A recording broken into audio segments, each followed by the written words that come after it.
인공지능 AI가 우리 일자리와 경제에 진짜 어떤 영향을 미치고 있을까요? 그냥 막연한 추측 말고 데이터를 기반으로 한 분석이 궁금하시죠? 그렇다면 스탠퍼드 디지털 경제연구소의 에릭 브린율프슨 교수의 연구를 꼭 보셔야 합니다. 오늘 그의 분석을 통해 AI가 만들어내는 이 거대한 변화의 진짜 모습을 한번 파헤쳐 보겠습니다. 와, 시작부터 정말 강력한 경고 메시지죠? 옛날에 광부들이 유독가스 위험을 감지하려고 카나리아를 데리고 탄광에 들어갔잖아요. 브리뇰프슨 교수는 지금 청년 고용 시장에서 벌어지는 일이 바로 앞으로 우리 전체 노동 시장에 닥칠 훨씬 더 큰 충격의 첫 번째 신호탄이라고 말하는 겁니다. 바로 이분들이 그 카나리아인 거죠. AI 시대의 문턱에서 가장 먼저 또 가장 직접적으로 그 영향을 온몸으로 받고 있는 젊은 구직자들의 현실입니다. 이들이 겪는 어려움은요, 단순히 한 세대만의 문제가 아니라 우리 모두의 미래에 대한 경고등이라고 봐야 합니다. 자, 그럼 구체적으로 어떤 충격이 이미 시작됐다는 걸까요? AI가 노동시장에 던진 그 첫 번째 파장이 뭔지 자세히 한번 들여다보겠습니다. 13% 스탠퍼드대 연구 결과를 보면 22세에서 25세 사이 청년층의 고용이 이만큼이나 줄었습니다. 이게 그냥 서서히 일어난 변화가 아니고요. AI 기술이 본격적으로 확산되기 시작한 2022년 말부터 아주 급격하게 나타난 현상이라는 게 중요합니다.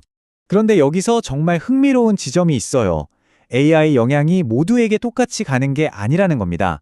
AI 때문에 대체될 수 있다고 여겨지는 직무에서 신입사원 채용은 뚝 떨어졌는데 정말 놀랍게도 바로 그 똑같은 직무에서 경력직 채용은 오히려 늘어났다는 거죠. 마치 경험이 AI라는 거대한 파도를 막아주는 방패 역할을 하는 것처럼요. 이 데이터를 보시면 그 변화가 그냥 확 느껴지실 겁니다. AI를 아주 적극적으로 도입한 회사들은요, 신입 채용을 무려 40%나 줄이는 대신에 경력직 채용은 25% 늘렸습니다. 이건 단순히 AI를 쓰냐 마냐의 문제가 아니라 AI를 가지고 더 큰 가치를 만들 줄 아는 그런 숙련된 인력을 원하게 됐다는 뜻이죠. 채용의 판 자체가 바뀌고 있는 겁니다. 자, 여기까지 보면 AI가 신입사원 일자리를 위협할 만큼 정말 강력하구나 싶으시죠? 근데 여기서 진짜 이상한 점이 하나 나옵니다. 기술이 그렇게 강력하다면 왜 우리 경제 전체는 막 폭발적으로 성장하지 않는 걸까요? 바로 이게 생산성 역설이라는 거대한 미스테리입니다. 바로 이 질문이 생산성 역설의 핵심이죠. 다들 전기나 컴퓨터처럼 세상을 바꿀 기술이라고 하는데 왜 경제 데이터에는 그 엄청난 효과가 아직 뚜렷하게 보이지 않는 걸까요? 브린율프슨 교수는 이 역설을 설명하려고 아주 기가 막힌 비유를 듭니다. 바로 빙산이죠. 우리가 지금 눈으로 보고 있는 AI 기술 그 자체는 사실 이 거대한 빙산의 아주 작은 일부에 불과하다는 겁니다. 진짜 중요한 변화는 저 물 밑에서 일어나고 있거든요. 그 물 밑에는 바로 이런 것들이 숨어 있습니다. 그러니까 그냥 AI 소프트웨어 사와서 설치하면 끝! 이게 아니라는 거예요. 이걸 제대로 쓰려면 회사의 업무 방식을 완전히 뜯어 고치고 직원들 교육도 처음부터 다시 시키고 심지어 조직 구조까지 바꿔야 하죠. AI의 진짜 비용은 소프트웨어 값이 아니라 이렇게 사업 전체를 뒤흔드는 보이지 않는 투자에 있습니다. 이것 때문에 생산성 향상이 바로 나타나지 않는 거고요.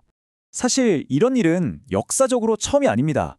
우리가 지금 너무나 당연하게 쓰는 전기나 컴퓨터도 처음 나왔을 땐 그랬거든요. 그 기술이 진짜 우리 경제 전체의 생산성을 끌어올리기까지 수십 년이 걸렸습니다. 그러니까 AI도 마찬가지로 우리에게 인내심과 철저한 준비가 필요하다는 거죠.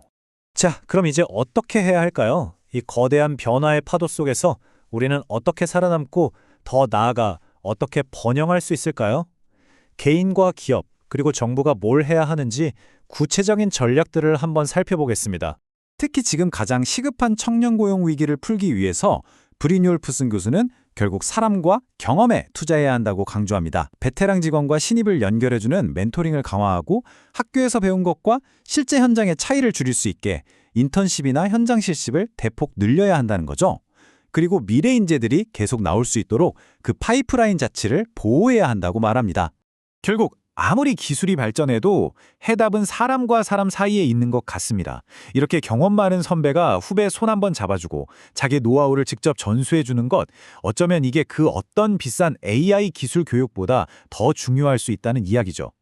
미래의 일이 그냥 AI가 사람을 대체한다 이렇게 단순하지 않습니다. 3단계의 진화 과정을 거칠 텐데요. 첫 단계는 AI가 단순 업무를 대체하는 거고요.